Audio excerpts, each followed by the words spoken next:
হামজা যেটা বললো যে আসলে আসার পর থেকেই যে এরকম জিনিসটা সে পাচ্ছে, নট অনলি আজকে নামাজ পড়াটা নেই, সে বিগত দিনেও এসেছে, বিগত সময়ে যে সময়টা পার করেছে, এই যে ক্রেজটা যে তৈরি হয়েছে ফুটবলের, সে বললো আমি শুধু এখানে না, আমি সোশ্যাল মিডিয়ায় আমাদের ওর যে এখানে খেলাধুলা করে, ওর যে ক্লাব, ওর যে কলিগ, সবাই তাকে খুব মানে বাংলাদেশের ব্যাপারে জানছে এবং এ করছে।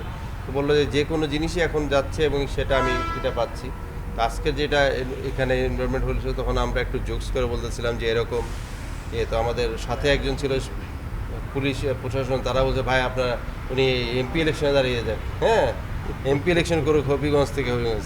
আমি বললাম যে স্পোর্টসম্যান সে এখানে আসছে, হ্যাঁ আপনারা এখানে ওই হবিগঞ্জ এমপি ইলেকশন এগুলোকে বাদ দিয়ে আমাদের ফার্স্ট সিঙ্গাপুরের ম্যাচটা জিতার জন্য করে। তো হামজা বলছে first win, need to win. তো এটাই হলো হামজারও বা ভাষ্য যে সে উইন চায়।